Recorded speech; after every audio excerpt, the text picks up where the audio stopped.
وعلى آله وصحبه الذين عليهم أنعم.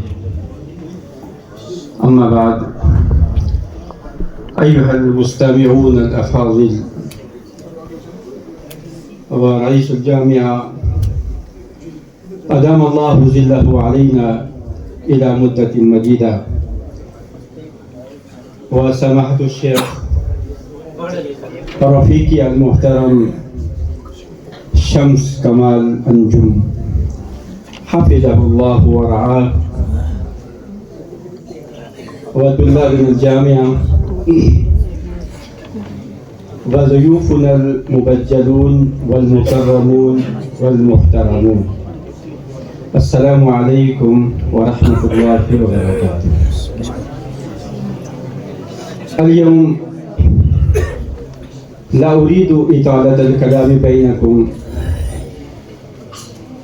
لأني مريض حلقة وصحتي لا تجيزني للكلام والخطابة، ومنعني الطبيب أيضا عن التكلم. ومع هذا المجموع قلبي حزين بموت الأخ رشيد أحمد المعروف بشبوبهي.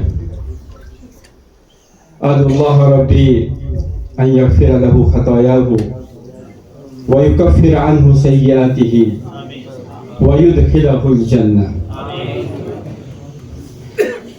ولكني أهنئكم أيها الطلاب، وأهنئ خاصة هذين العزيزين الكريمين جهير أحمد ورياض أحمد حفظهم الله تعالى ورعاهما لتحقيق البرنامج والنجاح، خاصة على الخطبات النفيسة والمحادثات البهيجة والأناشيد اللذيذة، لأنكم بذلتم جهودكم ليلا ونهارا صباحا ومساء. وبهذا علم أنه من يسعى في طلب منزله ينال يوما، لأن الله لا يضيع أجر المحسنين، أو كما قال الله تعالى: أني لا أضيع عمل عامل منكم من ذكر أو أنثى. وهذه الحقيقة لا تجحد أيها الطلاب، هذه الحقيقة لا تجحد، أن المعالي والفوز والسعادة لا تنال ولا تحصل إلا بقدر الكد والمشقة، كما قال الشاعر: الشعر المكتوب بين أيديكم بقدر الكد تكتسب المعالي، ومن طلب العلا سهل الليالي، تروم العزة ثم تنام ليلا، يغوص البحر من طلب اللآلي. أيها الطلاب، القيام بهذا المقام ليس بسهل لكثير من الناس في الخطاب، خاصة في لغة أهل العرب، لأن كلنا عجماء، والعجميون لا سهل له أن يتكلموا ويخطبوا مثل العرب. ولكن السعادة لكم أيها الطلاب،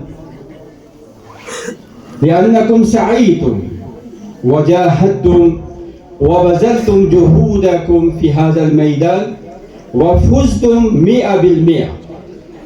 لا أقول أنكم فزتم 150 أو 190، بل فزتم 100%. الحمد لله.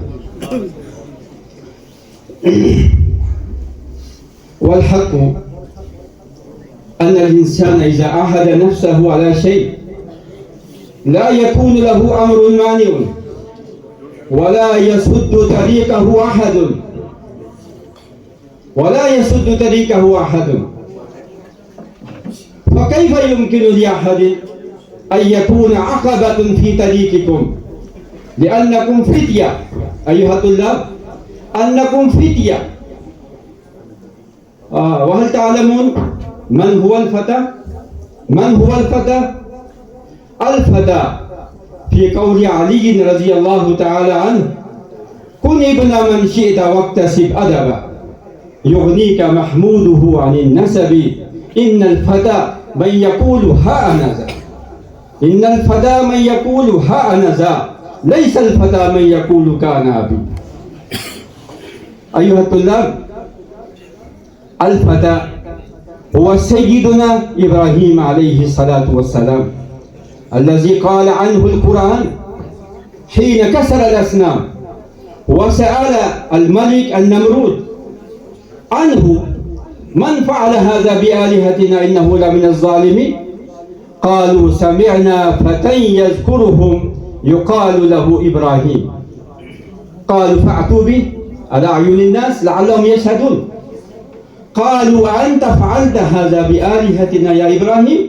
قال: بل فعله كبيرهم هذا فاسألوهم إن كانوا ينطقون.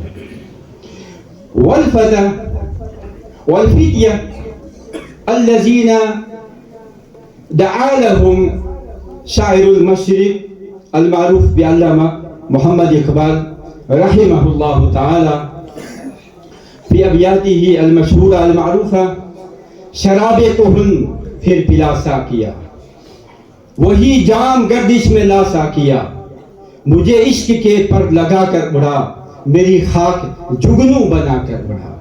तड़पने फड़कने की तौफीक दे, दिले मुर्तजा सोज सिद्दीक दे, जिगर से वही तीर फिर पार कर, अजाइम को सीनों में बेदार कर, मेरे आसमानों के तारों की खैर, जमीनों के शब जिंदादारों की खैर, जवानों को सोजे जिगर बख्श दे, मेरा इश्क मेरी नजर बख्श दे। वस्सलामु अलैकुम व रहमतुल्लाहि।